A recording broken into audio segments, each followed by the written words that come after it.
오늘 본문에 등장하는 사람이 있습니다.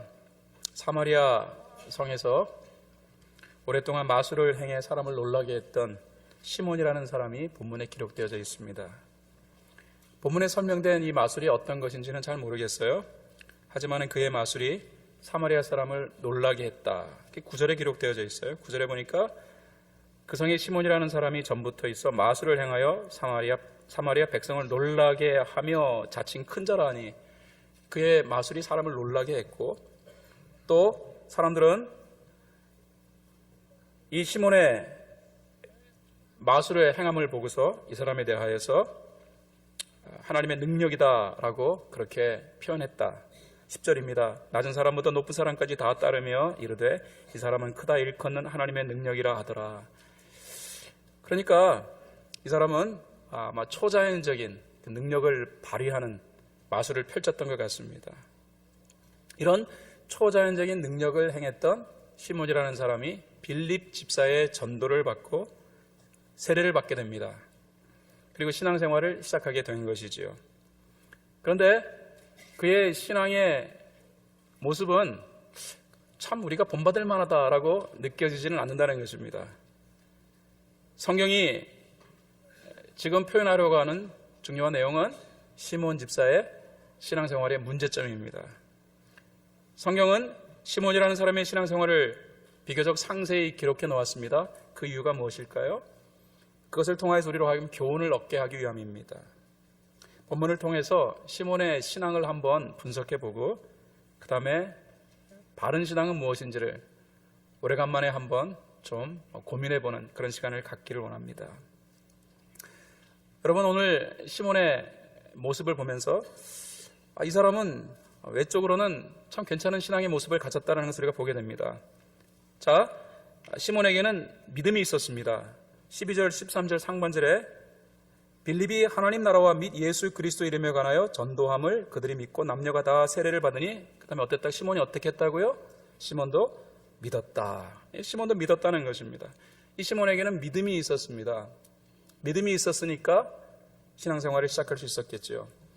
빌립 집사의 이 전도를 시몬이 받아들인 것입니다. 아마 신앙생활을 하기 위해 세례를 받은 것으로 보아서는 그에게 고백이 있었던 것 같아요. 세례도 받았습니다. 13절 보니까 세례를 받은 후에 회중 앞에서 신앙 고백하고 그리고 세례를 통하여서 헌신을 표현했습니다. 여러분 가운데서도 세례 받으신 분이 계십니까?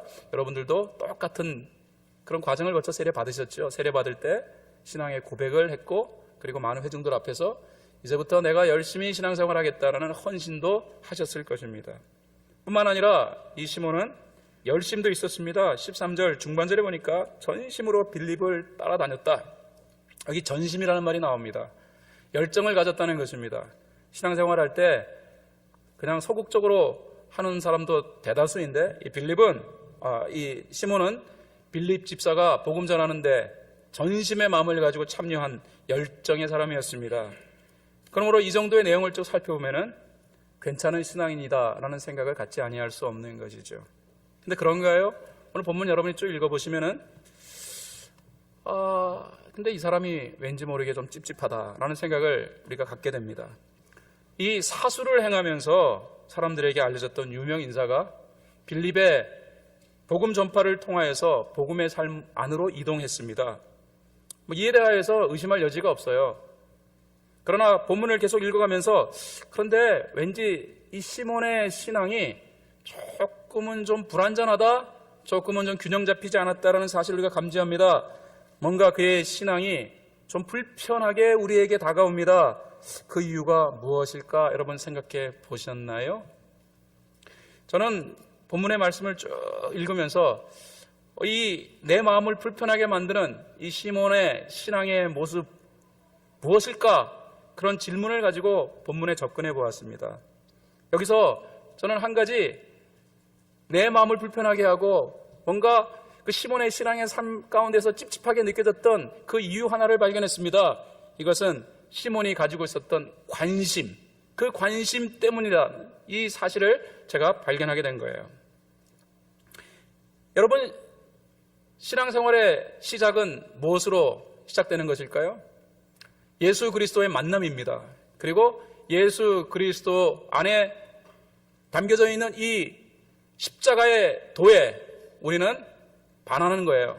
그리고 이 십자가의 도와 더불어서 나의 신앙의 삶을 세워가겠다. 그리고 우리의 평생의 신앙의 삶의 핵심적 목표는 예수 그리스도의 십자가입니다. 십자가의 도가 되어야 되는 것입니다. 그럼에도 불구하고 시몬은 좀 그러지 않은 것 같잖아요. 이런 본문 읽어보세요. 그러면은 시몬은 빌립을 통해 나타나는 이적적인 역사에 관심이 많았던 것을 우리가 발견하게 됩니다. 자신보다도 더 크고 놀라운 역사를 이 빌립이라는 집사가 만들어내고 있거든요. 야, 저거 신기하다. 저거 내가 만든 것보다도 더 초자연적인 역사이네. 아마 빌립이 귀신도 내어 쫓았을 것이고 병자도 고쳤을 것이고 또 이 빌립이 여러 마음이 불편했던 사람들의 심령도 고치는 이 내용을 보면서 야, 저거 대단하다. 나는 저렇게 못했는데 하면서 그 빌립이 만들어내는 이 초자연적인 이적에 더 큰 관심을 가졌다는 것입니다. 물론 신앙생활에 표적, 이적 존재합니다. 하지만은 이적과 표적이 우리 신앙생활의 중요한 목적은 아니라는 것입니다. 하나님이 왜 이적, 기적을 만드셨을까요?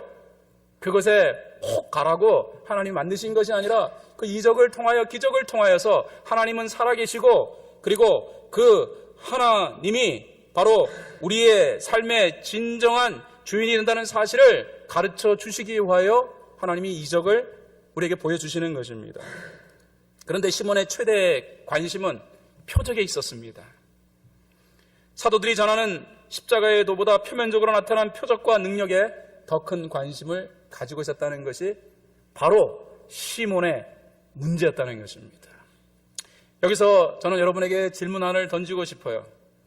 여러분들의 최대의 관심, 신앙생활 안에서 여러분들의 최대의 관심은 무엇인가요? 저는 우리 신앙인의 최대의 관심은 십자가가 되어야 한다고 선포하고 싶습니다. 하지만 여러분의 교회를 찾고 여러분이 신앙생활을 위하여 시간을 투자하는 중요한 이유가 과연 이 십자가의 도에 있는지요? 아니라면은 내가 신앙생활을 하는 중요한 이유는 사람을 만나기 위해서다.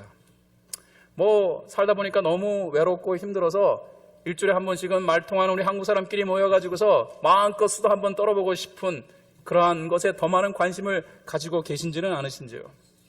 아니면은 여러분들이 신앙생활하는 중요한 이 관심이 혹시 여러분의 자녀들에게 있는 것은 아닌지요?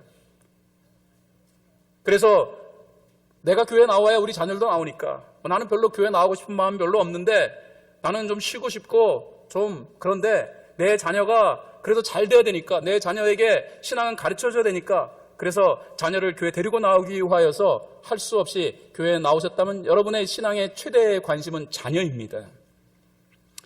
아니면 혹시 여러분의 신앙의 최대의 관심이 직분은 아니신지요? 저는 예전에 교회 나오는 중요한 이유가 직분에 있다라는 서스럼 없는 고백을 들어본 적도 있습니다. 내가 교회 나오는 이유는 내가 장로가 되고 싶어서, 내가 권사가 되고 싶어서 교회 나온다라고 말씀하신 분도 계십니다. 아니라면은 목사를 통하여서 뭔가 위로와 또 인정을 받고 싶어서 여러분이 교회 찾아 나오신 것은 아니신지요? 여러분의 최대의 관심은 저의 인정. 아니면 어떤 분들은 교회 나와야 비즈니스에 도움이 되어진다라고 생각하시기에 교회를 택하신 분도 계십니다. 교회 다니는 사람들을 상대로 해가지고서 사업을 전개하다 보면은 좀 더 수월하게 내 사업을 운영할 수 있다는 생각에 그래서 예배를 드리면서도 여기 있는 모든 성도들이 나와 함께 하나님을 예배한 예배자로서가 아니라 나의 미래의 고객으로 생각하며 이 예배를 드리고 계시는 분은 안 계신지요? 그렇지 아니하면은 이민생활의 외로움을 달래면서 정말 위로받고 그리고 이 감동을 얻고 싶은 마음으로 이 예배에 참여한 것은 아닌지요? 여러분, 여러분의 최대의 관심이 무엇인지 늘 예배를 드리니까 오늘은 내 신앙생활의 최대의 관심은 무엇인지를 십자가 앞에서 겸허하게 한번 생각해 볼 수 있으면 좋겠습니다. 여러분의 삶의 최대의 관심이 십자가의 도에 있다면 여러분은 바른 신앙생활을 하고 계시는 거예요. 하지만은 그것이 아닌 다른 것들에 더 많은 관심이 지금 쏟아지고 있다면은 여러분은 시몬과도 같은 뭔가 찝찝한 불안정한 신앙의 삶을 하고 있다. 그래서 바른 신앙의 삶으로 한 번쯤은 교정을 받아야 된다라는 생각으로 이 설교를 들어주셨으면 감사하겠습니다. 여러분, 관심이라는 건 대단히 중요해요. 그렇잖아요. 학생이 학교에 간다면 가장 큰 관심은 배우러 가는 거, 배움이 있어야 되는 거잖아요. 저도 대학생인 자녀를 두고 있습니다. 우리 딸아이가 이제 학교가 시작되었어요. 학교가 시작될 때 제가 저한테 그러더라고요. 아빠, 가방이 필요해. 그래서 학교 공부한다니까 가방 사줬습니다. 그랬더니 아빠, 옷이 필요해. 그래서 학교 가서 공부한다는데 불편하지 않게 해서 옷 사줬어요. 그래서 이번에는 아빠, 화장품이 필요해. 학교와 화장품이 어떤 연관성이 있는지는 잘 모르겠습니다. 하지만은 이런저런 것을 요구해요. 제가 물어봤습니다. 너 학교 왜 가냐? 공부하러? 공부하러 가는데 화장품이 왜 필요한다? 여러분, 학생들이요, 학교에 가는 이유는 배우기 위해 가는 거예요. 자녀를 공부시켜보는 부모는 알아요. 자녀들의 관심이 공부에 있을 때는 안심이 되어지지만은 자녀들의 관심이 공부가 아닌 다른 것에 있다 그러면은 마음이 좀 불안해지고 그렇게 된다는 것 저와 여러분은 잘 알고 있습니다. 여러분도 신앙생활을 하신다면은 신앙생활이 바른지를 한번은 점검해 봐야 돼요.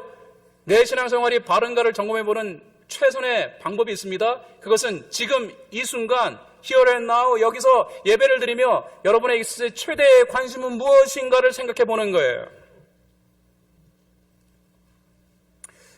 저 본문을 보면서 참 많이 고민했어요. 야, 이게 시몬, 이 사람이 문의는 분명히 그리스도인인데, 문의는 분명히 신앙인인데, 그런데 이 사람의 신앙은 문제성이 많다.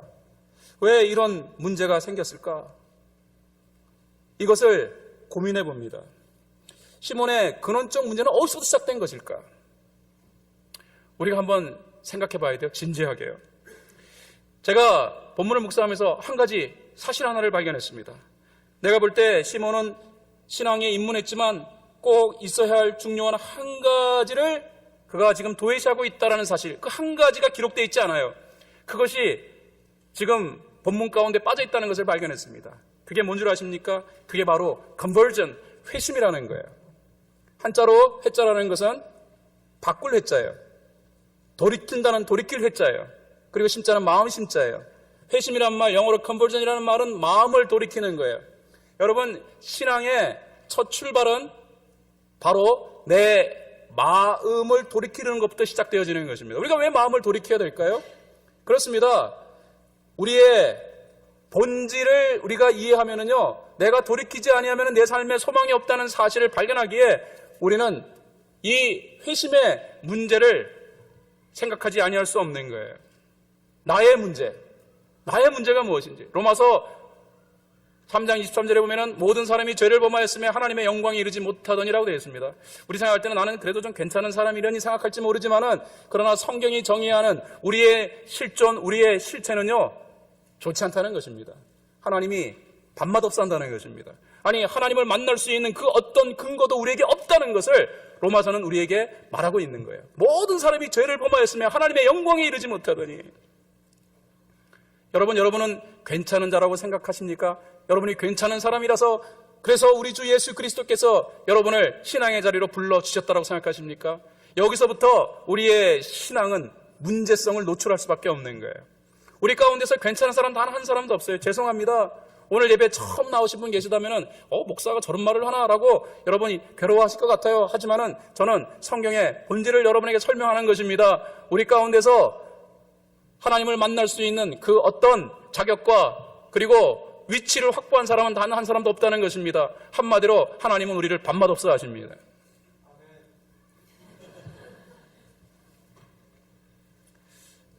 여러분, 이런 우스갯소리가 있습니다. 어떤 사람이 약속 시간이 늦어가지고 과속을 하게 됐어요. 차를 막 몰고 가고 있었어요. 근데 차를 딱 몰고 가는데 저쪽에 보니까 과속 단속하는 단속 카메라가 딱 보이는 거예요. 여러분, 그런 경우 있죠? 과속 단속 카메라 딱 보이면 여러분 어떻게 하십니까? 가다가 속도를 팍 줄이죠. 이 사람이 재빠르게 속도를 줄였는데 자신의 차가 딱 지나가자 찰칵 하는 촬영음이 나오는 거예요. 나 분명히 속도를 줄였는데 저 소리는 뭘까? 이 사람은 호기심이 많은 사람이에요. 그래서 이해할 수가 없어가지고 다시 차를 이렇게 돌이켜가지고 그 자리에 아까보다 더 낮은 속도로 지나갔습니다. 그때 이번에도 찰칵 하고 찍히는 거예요. 이 사람이 야마가 돌았어요. 아니 이거 어떻게 된 거야? 이거 뭐 잘못된 거 아니야? 이거 고장난 거 아니야? 생각하고요. 그래서 이번에는 정말 저속으로 아주 속도를 팍 줄여가지고 그래가지고 다시 돌아와서 그 앞으로 아주 저속으로 차를 이렇게 몰고 갔더니 이번에도 찰칵 하고 찍히는 거예요. 화가 났습니다. 꼭지가 팍 돌았습니다. 내가 이거 그냥 묻고 할 수 없다. 내가 코트에 가가지고 따지고 그래가지고서 내가 이 정신적인 내가 피해 보상을 내가 받아야겠다. 막 화가 나가지고서 마음을 단단히 먹고 내가 코트에 가서 따져야겠다라고 생각했습니다. 자기의 정당성을 가지고 코트에 가 따져야겠다라고 생각한 거예요.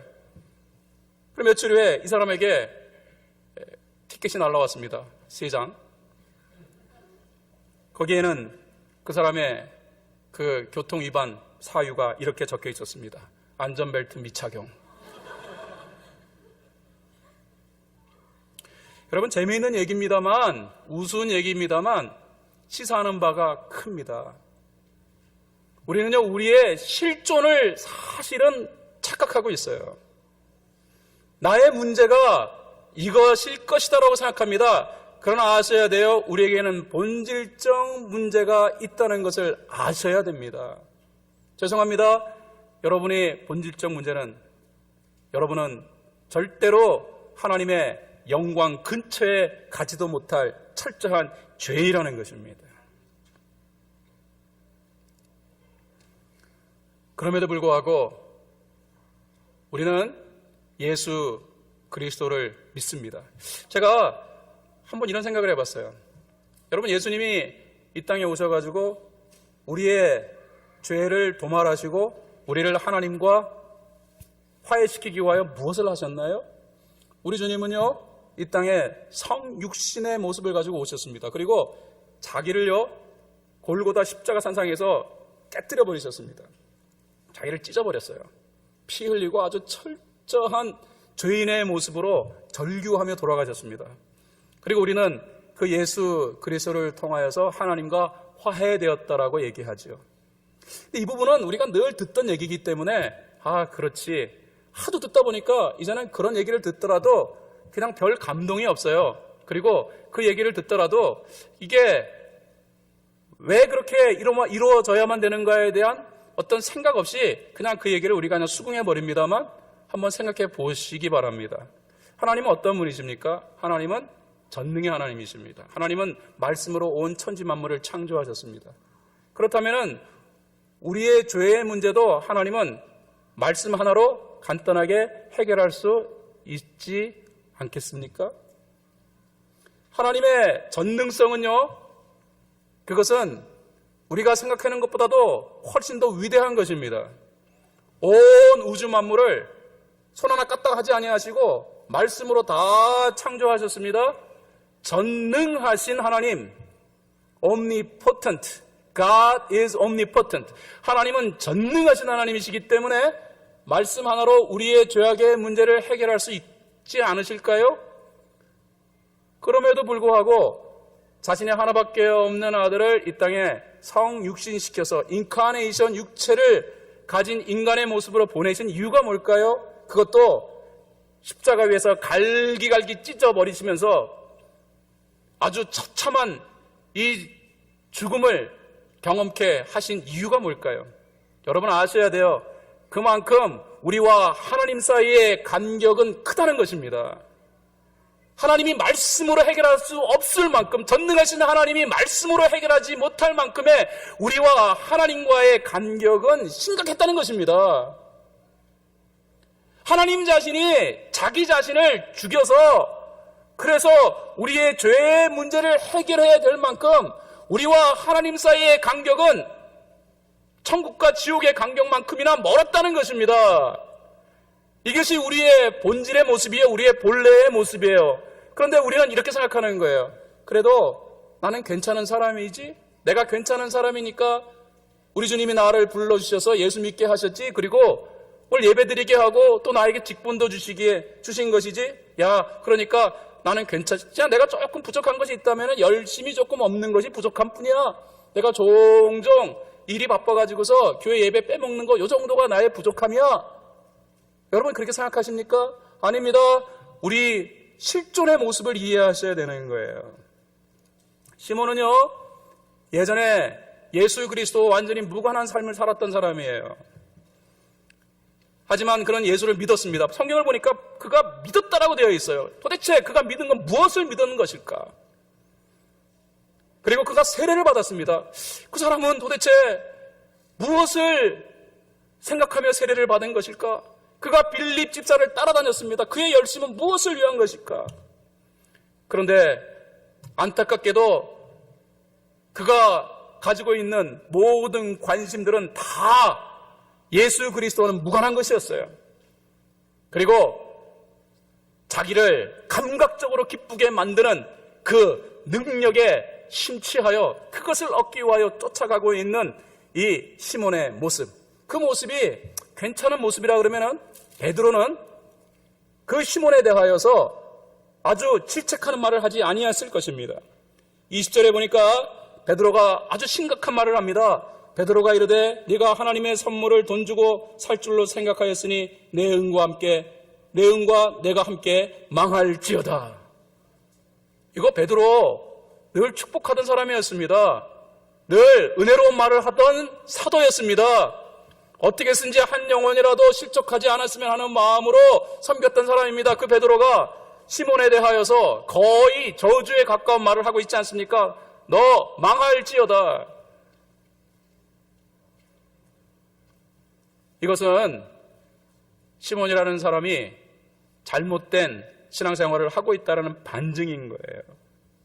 사랑하는 여러분, 저는 여러분이 참으로 하나님 앞에서 바른 신앙의 삶을 이어갈 수 있는 아름다운 인생이 될 수 있기를 주님의 이름으로 축원드려요. 시몬이 여전히 한 발은 신앙 안에 두었지만은 여전히 이 세상적인 삶을 살아가고 있는 그런 중요한 이유, 우리는 성경을 통하여 발견합니다.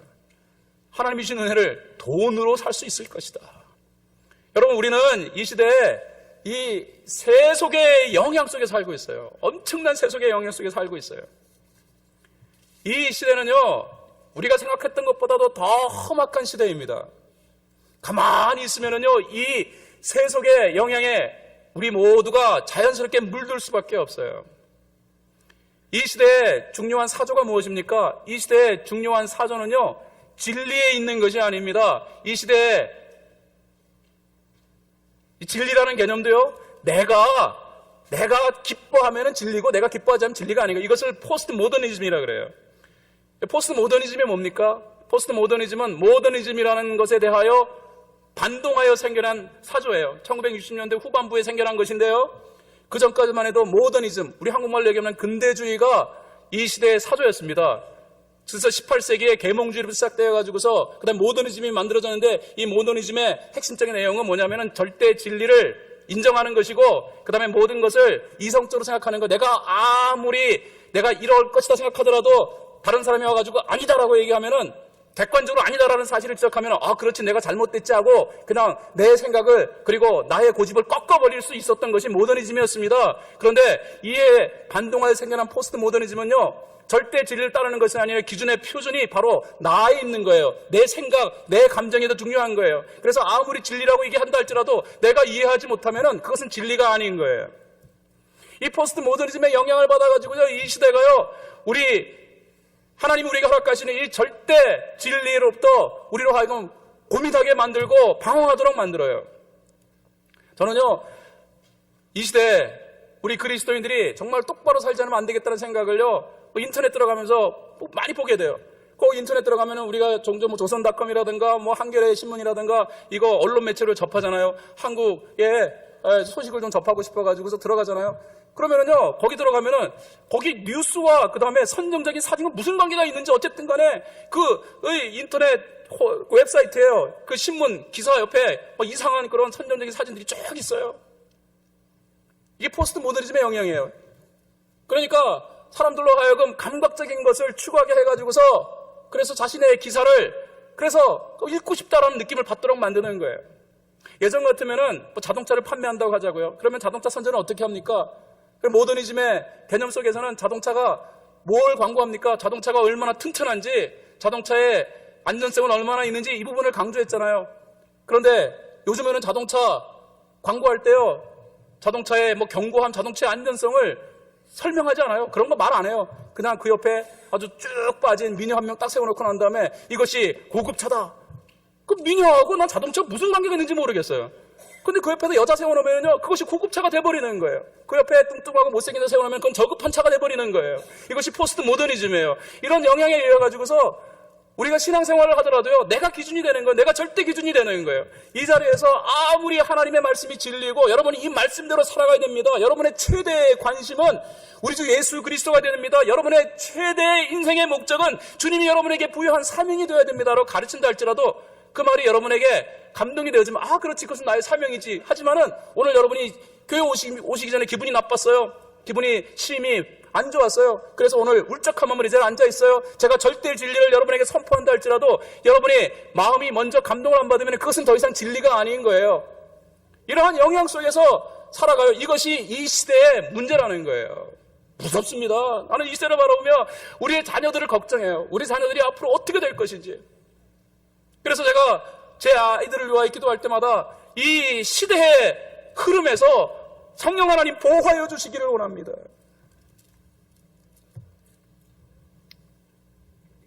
그러니까 내가 기준인 거예요. 어떤 집사님 한 분이 저한테 오셔가지고서 불만을 얘기하시더라고요. 목사님, 하나님 날 사랑하지 않으시는 것 같아요. 왜요? 하나님 나한테 한 번도 축복 주신 적이 없대요. 제가 볼 때 집사님 건강하시고 그 다음에 또 좋은 부인 또 있고 애들도 말도 잘 듣는 것 같고 내가 볼 때는 참 축복 많이 주신 것 같은데 아니래요. 자기는 축복 받아본 적이 없대요. 왜 그러세요? 그랬더니 하나님은 나한테 한 번도 물질적으로 은혜를 베풀어 준 적이 없대요. 내가 풍성하게 쓰도록 하나님이 나한테 한 번도 해준 적이 없대요. 그렇게 많이 기도했는데 하나님은 그렇게 한 번도 주신 것이 없으니까 하나님은 나를 사랑하지 않는 것 같다.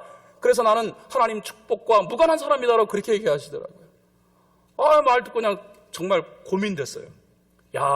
저분은 신앙생활을 하지만은 그러나 저분에게 있어서의 축복의 개념은 돈이구나. 여전히 돈이구나. 예배에 들어와 가지고서 은혜 받으시고 다 하시지만은 실제로 그분이 간절하게 원하는 것은 돈이구나.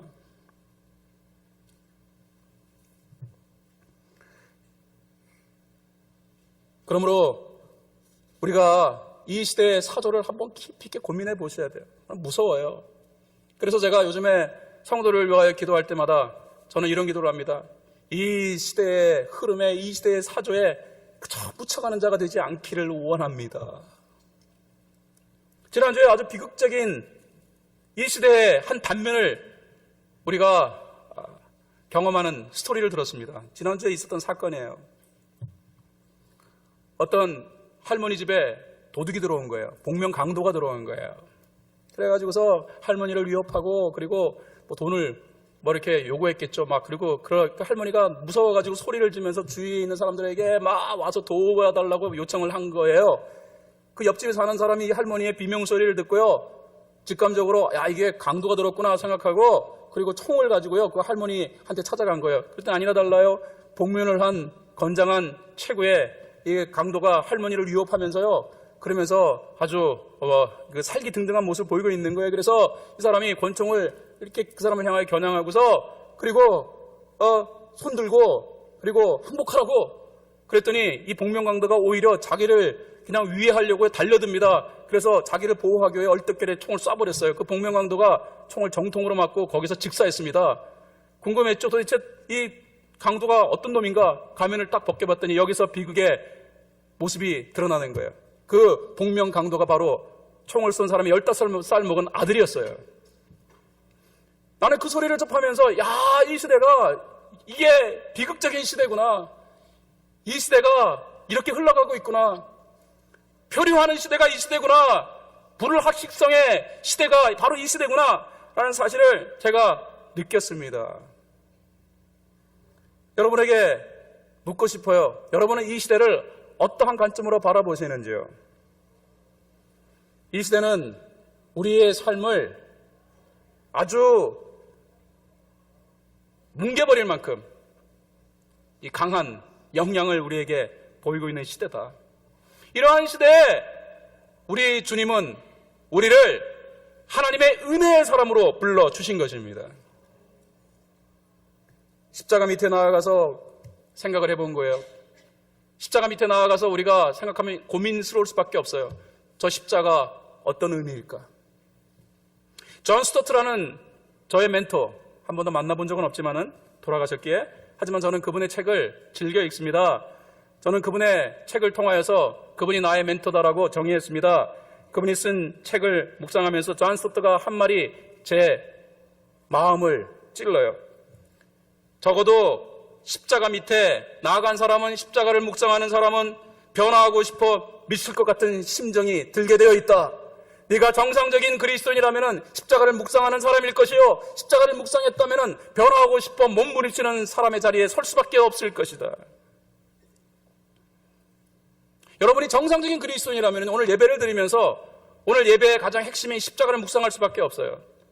저 십자가의 의미는 무엇일까? 저 십자가가 나와 무슨 관계가 있을까? 오늘 하나님이 나에게 이 귀한 주일을 주신 이유는 무엇일까? 저는 지금까지 설교하면서 안식일은 하나님이 제정하신 날이기에 그러므로 성수주일 한다고 가르쳐 왔습니다. 성수주일 하시는 것이 하나님의 뜻입니다. 그러므로 주일을 지키십시오. 주일을 지키십시오. 여기까지가 제가 여러분에게 드린 설교의 내용입니다. 그런데요, 마르바 던이라는 사람이 쓴 안식이라는 책을 제가 읽게 되었는데, Keeping the Sabbath Holy라는 책이에요. 좋은 책입니다.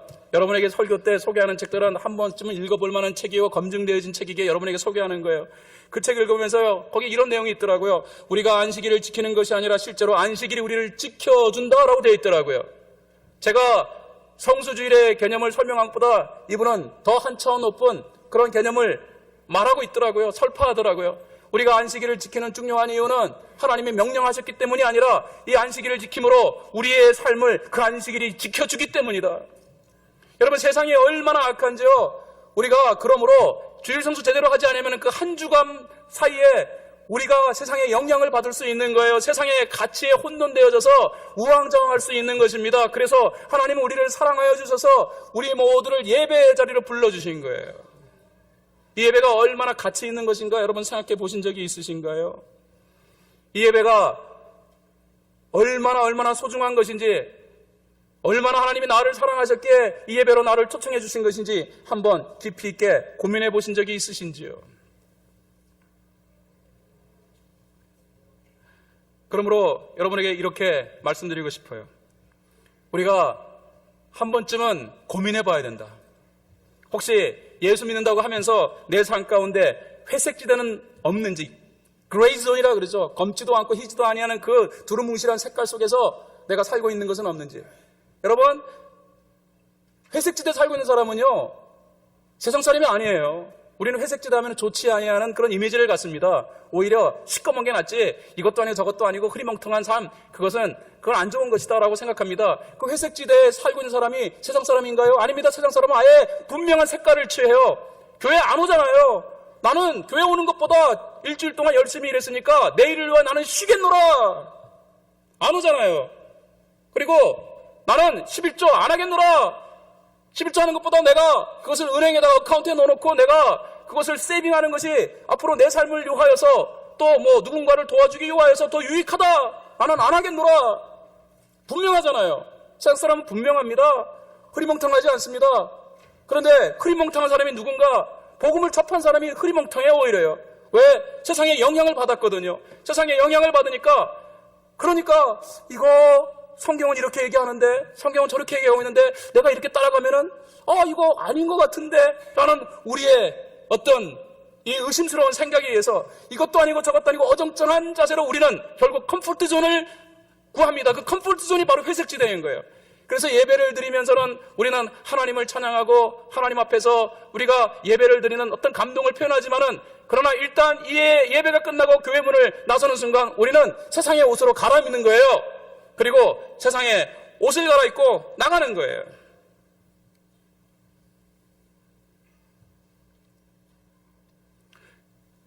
그게 그레이존이에요. 이것도 아니고 저것도 아니고 흐리멍텅한 모습. 성경은 우리에게 회색 지도를 요구하지 않습니다. 차든지 덥든지 하라는 거예요. 이것도 아니고 저것도 아니고 미지근한 삶을 살지 말라는 거예요.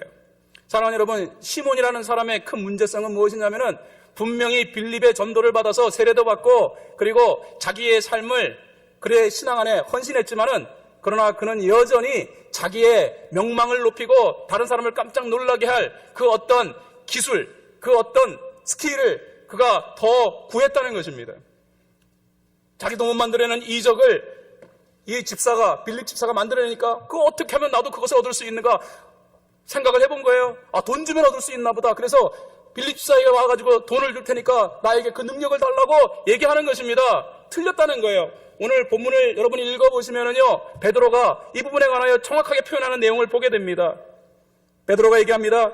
네가 하나님의 선물을 돈 주고 살 줄로 생각하였으니 내 은과 내가 함께 망할지어다. 하나님 앞에서 그 다음으로 내 마음이 바르지 못하니 이 도에는 내가 관계도 없고 분깃될 것도 없느니라. 그 다음에 무슨 얘기를 합니까? 그러나 한 가지 해결책을 준다는 거예요. 내가 볼 때 너의 신앙의 삶의 첫 출발은 회심이라는 부분이 없었다. 컨버전이라는 것이 없었다. 그러므로 내가 다시 한번 너에게 서제션한다. 어드바이스를 준다. 너가 너의 이 악함을 회개하고, 이 회개라는 말이 컨버전을 말하는 거예요. 회심하라는 것입니다. 마음을 돌리라는 것입니다. 마음을 돌리라는 것은 바로 신앙의 삶에 있는 모든 것들을 절대 진리로 받아들이고 신앙의 삶을 인생의 방식으로 정하고 그리고 신앙을 선택하는 삶을 살아가라.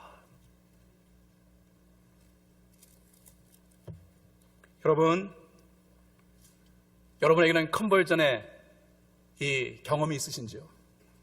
마음을 한번 돌이키는 그런 경험이 여러분에게 있으신지요?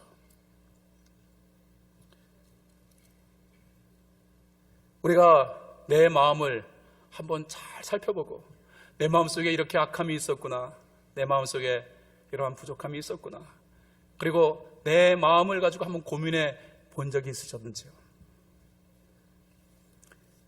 예전에 어떤 교우가 저한테 와서 씩씩거리며 그러시더라고요. 목사님, 저는요 우리 장로님들 기도하는 거, 대표 기도하는 거 못마땅해요. 막 그러시더라고요. 지금 장로님들 말고 예전 장로님입니다. 그래서 왜 그래요? 그랬더니 목사님, 장로님들이 올라가서 대표 기도하실 때마다 주여 용서하여 주십시오. 이 한 주간 우리가 정말로 하나님 앞에서 죄 짓고 살았습니다. 용서하여 주세요. 자기는 그거 싫대요. 장로님은 그렇게 헤매고 살았나 보다. 자기는 승리하고 살았다는 거예요. 그래서 대표 기도하시는 분이 왜 나와가지고 여기서 맨날 눈물을 흘리시냐고 막 그러시면서 막 씩씩거리더라고요. 제가 그 얘기 듣고서 참 생각이 많았어요. 야, 저분은 은혜를 잘 모르시는 분 같다.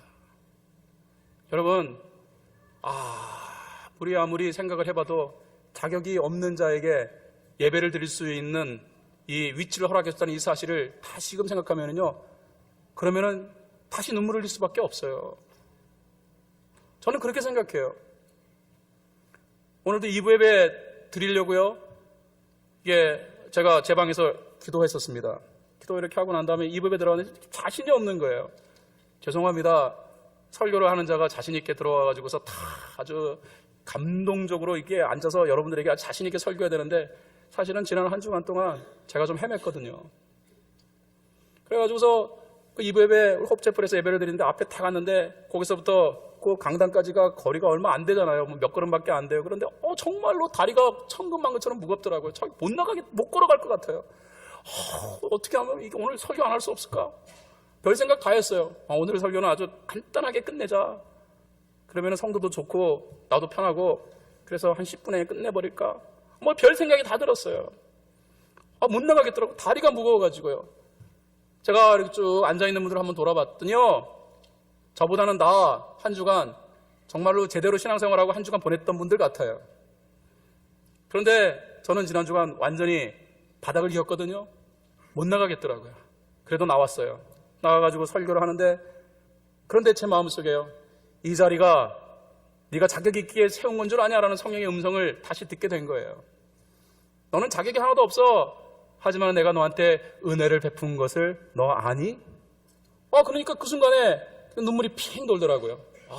하나님이 나에게 은혜를 베푸셨구나. 그러니까 감사할 수밖에 없는 거예요. 다시금 그 은혜 앞에 나의 부족한 모습이 느껴지면서 그러나 용기가 생기더라고요. 그 장로님 아마 이 단에 나와가지고 눈물을 흘리시며 기도하신 것은 그 형제보다도 형편없이 한 주간 살았기 때문이 아니라 그분은 예배를 드릴 수 있는 이 은혜를 허락하여 주심을 그분은 묵상하였기에 어쩔 수 이 자리에 나와가지고 반복되어지는 것이지만은 하나님 앞에서 자기의 죄를 고백하지 아니할 수 없었던 것 같아요. 날이면 날마다 드리는 예배가 아닙니다. 하나님의 은혜가 아니라면은 우리가 예배를 드리면서 하나님과의 절대적인 교류를 누릴 수 없는 것입니다. 오늘 여러분이 예배를 드리죠. 여기서 하나님과의 교류가 형성되어지고 있는 가장 중요한 이유는 여러분이 잘나서가 아닙니다. 하나님께서 여러분 감지하지는 못하지만은 은혜를 베풀고 계시기 때문입니다. 제가 필리핀에 선교 갔을 때요, 어떤 선교사님이 하신 말씀이 생각이 나요. 그가 설교를 하는데요, 하나님 말씀을 확 전했대요. 그랬더니 한 대여섯 명이 팍 쓰러졌대요. 설교 말씀을 듣다가 막 쓰러졌대요. 근데 그 중에 2명이요 죽었대요. 이게 어떻게 된 건가? 막 충격받아 죽은 거예요. 2명이요. 그래가지고 막 선교사님이 당황했대요. 이게 무슨 일인가? 이게 어떤 일인가? 그래가지고 조사도 받고 막 그랬는데 결국은 무혐의 처리되어져가지고 괜찮았지만은 지금도 그 선교사님이 고민하시는 거예요. 도대체 왜 설교를 듣다가 죽었을까? 여러분 그거예요. 하나님 직접 말씀하신 것도 아니고 선교사님이 하나님의 말씀을 통하여 대언하신 것인데, 그런데요, 하나님의 은혜 때문에 우리가 살아있는 거예요. 하나님의 말씀은 불방망이입니다. 하나님의 말씀은 우리의 심령을 찢어버리고 하나님의 말씀은 우리의 골수를 다 깨뜨려버릴 정도로 강력한 것이 하나님의 말씀이에요. 그럼에도 불구하고 그 말씀을 우리가 들을 수 있는 가장 중요한 이유는 뭡니까? 하나님의 은혜 때문이라는 거예요. 하나님의 은혜가 임했기에 우리가 말씀을 들어도 그냥 살아있는 거예요. 제가 그 선교사님 말씀 듣고 생각 많이 했어요. 하나님의 은혜가 임했기에 말씀을 들어도 건재한 것이구나. 여러분 오늘 이 말씀을 들으면서 여러분이 살아있는 중요한 이유는 하나님의 은혜가 여러분에게 임했기 때문인 줄을 믿으시기 바랍니다. 이 추상과도 같은 하나님의 말씀이 전해지는 순간에도 졸고 계시는 분들은 도대체 이것을 어떻게 설명해야 될지 난감하기 이를 데 없다는 거예요. 할 수 없습니다. 알아서 하세요.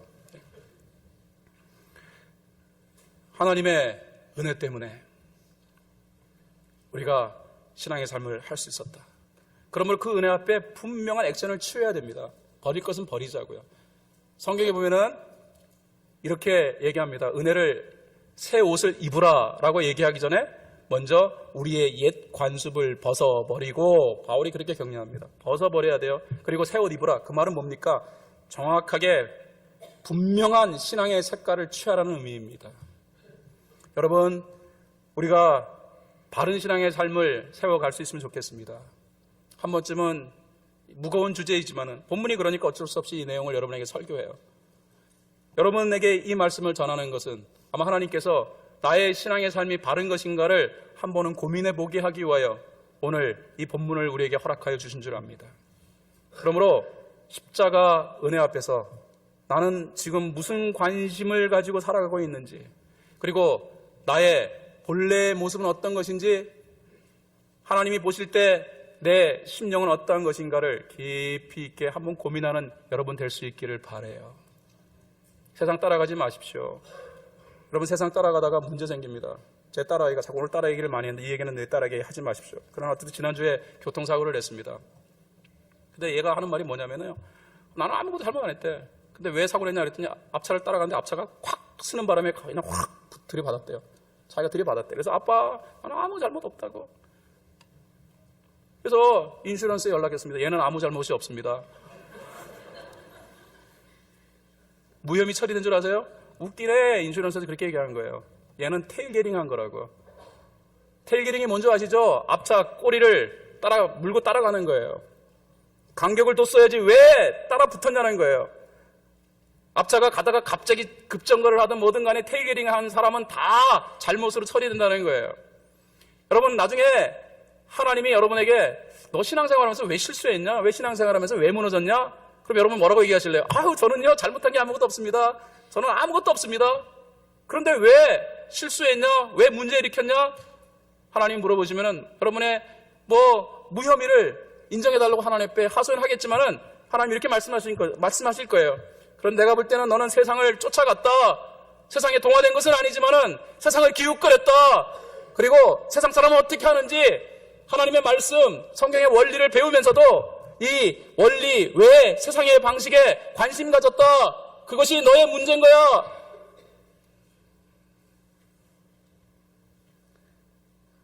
회색지대 안에서의 삶을 예수 믿는 자들은 무너뜨려야 됩니다. 여러분이 예수 그리스도를 인생의 구주로 영접하셨다면 오늘 여러분의 삶에 있는 회색지대를 과감하게 무너뜨리십시오. 그것과 더불어서 여러분의 신앙의 삶이 역동적인 삶으로 바뀌게 되는 은총을 덧입게 될 것입니다. 기도하겠습니다.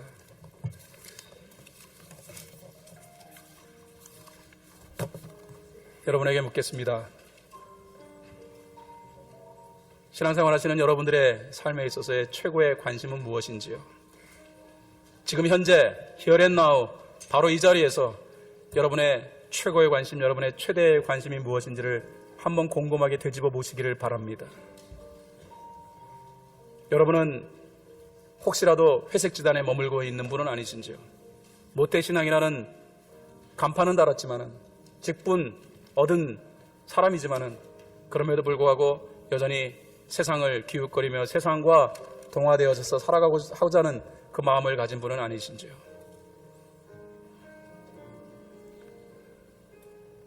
나는 이 정도 되어졌으면 괜찮은 신앙인, 그래서 우리 하나님은 나에게 괜찮은 신앙인이라는 인정을 주실 것이라고 혹시 착각하고 있지는 않으신지요?